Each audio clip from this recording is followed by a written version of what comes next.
Hi dears, good morning. എല്ലാവർക്കും നമസ്കാരം.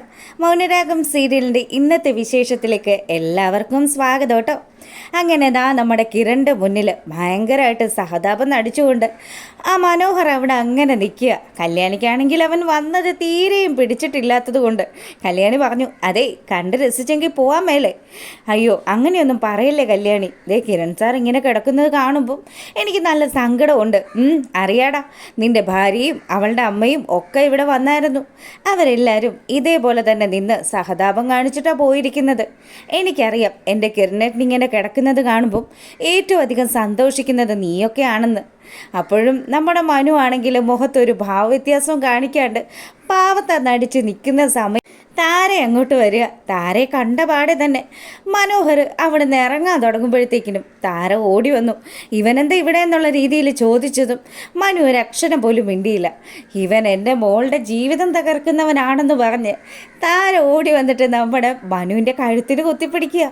മനോഹറാണെങ്കിലോ, ഓ ഇവരിത് എന്തായി കാണിക്കുന്നത്, എന്നെ വിടെന്നൊക്കെ പറഞ്ഞ് അവൻ ബഹളം വെക്കാൻ തുടങ്ങിയതും കല്യാണി താര ആൻറ്റിയോട് പറഞ്ഞു, ആൻറ്റി വേണ്ട ആൻറ്റി വിട്ടേക്ക്, അവൻ്റെ സന്തോഷം പ്രകടിപ്പിക്കാൻ വന്നതല്ലേ ആൻറ്റി, അവൻ സന്തോഷിച്ചിട്ട് പൊക്കോട്ടെ. എന്തായാലും എൻ്റെ കിരണേട്ടനെ എനിക്ക് തിരിച്ചു കിട്ടുമെന്നുള്ള പ്രതീക്ഷയിൽ തന്നെ കല്യാണി അവിടെ ഉറച്ചു നിൽക്കുക. താരക്കാടയിലോ അവൻ അരച്ച് കലക്കി കുടിക്കാനുള്ള ദേഷ്യമുണ്ട്. അങ്ങനെ നമ്മുടെ താര ഒരുവിധം പിടുത്തം വിട്ടതും, ഓ മനു ഇനിയിപ്പോൾ എന്തിനാ ആരെയാ പേടിക്കാനുള്ളത്, ഇനി ഞാൻ ഈ കല്യാണി ഒതുക്കിയാൽ മതി. കിരണിനി എന്തായാലും ബോധം തെളിഞ്ഞു വന്ന് ആരെയും ആക്രമിക്കുകയൊന്നുമില്ല. ഇനി ഒതുങ്ങേണ്ടത് ഈ കല്യാണിയാണ്, അവളെ എത്രയും പെട്ടെന്ന് ഒതുക്കണം. അങ്ങനെയാണെങ്കിൽ ഈശ്വരാ, ഞാൻ ഈ ജില്ലയിൽ ഒരുപാട് ഭാര്യമാരെ സൃഷ്ടിക്കുമെന്നൊക്കെ പറഞ്ഞുകൊണ്ട് അവൻ അവിടെ നല്ല സന്തോഷത്തിൽ, ഇത്രയും സന്തോഷം നമ്മുടെ മനോഹറിന് ഞാൻ ഇതിനു മുന്നേ കണ്ടിട്ടില്ല കേട്ടോ. അപ്പോൾ അത്രയും സന്തോഷത്തിൽ അവൻ അവിടെ നിന്ന് ഇറങ്ങുക. ഈ സമയമാണെങ്കിൽ നമ്മുടെ കിരണിന് സംഭവിച്ച കാര്യങ്ങളൊക്കെ ആലോചിച്ചുകൊണ്ട് വളരെ വിഷമത്തിലിരിക്കുക നമ്മുടെ ശാരി. കിരൺ ആരാണെന്ന് ചോദിച്ചതും അത്രമാത്രം ശാരിക്ക് ആ ഒരു സംഭവം വേദന ഉണ്ടാക്കിയിട്ടുണ്ട്. പിന്നീട് നമ്മുടെ കാർത്തിക കാറിലിങ്ങനെ പോയിക്കൊണ്ടിരിക്കുക. ഈ സമയമാണെങ്കിലോ ഗംഗാപ്രസാദ് അവളെ കാണുകയും അവളുടെ ഫോണിലേക്ക് വിളിക്കുകയും ചെയ്യുക. അതെ, നീ എങ്ങനെയൊക്കെ ഒളിച്ചും പാത്തും ഒക്കെ നടന്നാലും നീ എപ്പോഴെങ്കിലും എൻ്റെ കൺമുന്നിൽ വന്ന് പെടും, അതറിയാവോന്ന് ചോദിച്ചതും നിങ്ങൾക്ക് എന്താ വേണ്ടതെന്ന് കാർത്തിക തിരിച്ചു ചോദിച്ചു. അതെ, എനിക്ക് വേണ്ടത് എന്താന്ന് എൻ്റെ അനുജത്തിക്ക് അറിയത്തില്ലേ, ഇത്രയും വർഷമായിട്ടും നിൻ്റെ പിന്നാലെ നടന്നിട്ടും നിനക്കത് ഇത്രയും നാളായിട്ടും അറിയത്തില്ലെന്ന് പറഞ്ഞാൽ വിശ്വസിക്കാൻ വലിയ ബുദ്ധിമുട്ടാണ് മോളെ. നീയേ നിൻ്റെ അമ്മയെ എവിടെ കൊണ്ടുപോയി ഒളിപ്പിച്ചാലും നിന്നെയും നിൻ്റെ അമ്മയും ഒക്കെ ഞാൻ പൂട്ടിയിരിക്കും. എനിക്ക് കിട്ടേണ്ടത് എൻ്റെ സ്വത്തുക്കൾ അതെനിക്ക് തിരികെ ലഭിക്കണം.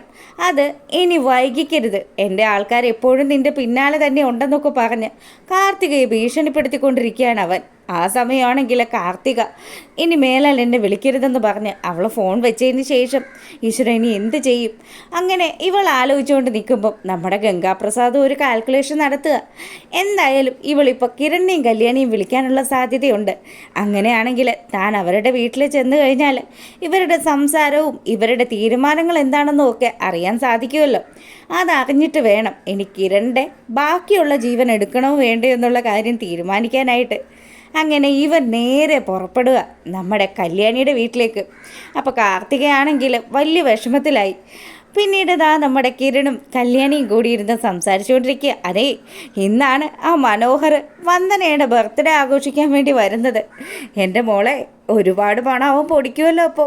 പിന്നല്ലാതെ പൊടിക്കട്ടെ. എത്രയൊക്കെ വന്നാലും ആ സരയുൻ്റെ പണമല്ലേ അത്. സരയുനെങ്ങനെ പണം ഉണ്ടായെന്ന് നിനക്കറിയാമല്ലോ. എൻ്റെ അമ്മ കമ്പനി ലാഭത്തിൽ നിന്നും ഒരു പെർസെൻറ്റേജ് അവൾക്ക് കൊടുക്കുമായിരുന്നു. അങ്ങനെ അവൾക്ക് ഇത്രയും പണമൊക്കെ ഉണ്ടായത്. അത് നല്ല കാര്യങ്ങൾക്ക് ഉപയോഗിച്ചോട്ടെ എന്നുള്ള രീതിയിലൊക്കെ കിരൺ പറയുക. അല്ല കിരണേട്ടാ, ഞാൻ പുറത്തു പോകുന്ന സമയത്ത് കിരണേട്ടന് വിഷമമാവില്ലേന്ന് കല്യാണി ചോദിക്കുക. പിന്നെ ഇവിടെ കിടന്ന് ഞാൻ മടുത്തടോ. പിന്നെ ആകെയുള്ളൊരാശ്വാസം എന്ന് പറഞ്ഞാൽ എൻ്റെ ഈ ഒരു പതനം കണ്ട് സന്തോഷിക്കുന്ന കുറച്ച് ആൾക്കാരുണ്ടല്ലോ, അവർ കുറച്ചങ്ങ് സന്തോഷിച്ചോട്ടെ. ഇനി ഞാനൊന്ന് എഴുന്നേറ്റ് വരുന്ന സമയത്ത് അവർക്കെതിരെ ആഞ്ഞടിക്കാനുള്ളതാണെന്നൊക്കെ കിരൺ ഇങ്ങനെ പറയുക. പിന്നീട് നമ്മുടെ കല്യാണി ഇറങ്ങാൻ തുടങ്ങുന്ന സമയമാണെങ്കിലോ ജെറി അങ്ങോട്ട് വരിക. ഇതാരെയും വന്നിരിക്കുന്നത്, ജെറിയേട്ടനാണല്ലോ. ജെറിയേട്ട അകത്തേക്ക് വാ എന്ന് പറഞ്ഞ് കല്യാണി ജെറിയെ സ്വീകരിക്കാൻ തുടങ്ങിയതും നമ്മുടെ താര വന്നു. അല്ല ഇതാരെ എനിക്ക് മനസ്സിലായില്ലല്ലോ. ആ ചെറിയേട്ടാ, ഇതാണ് താരാൻറ്റി. താരാൻറ്റിക്ക് സംസാരിക്കാൻ കഴിയില്ല. ആഹാ അതെയല്ലേ.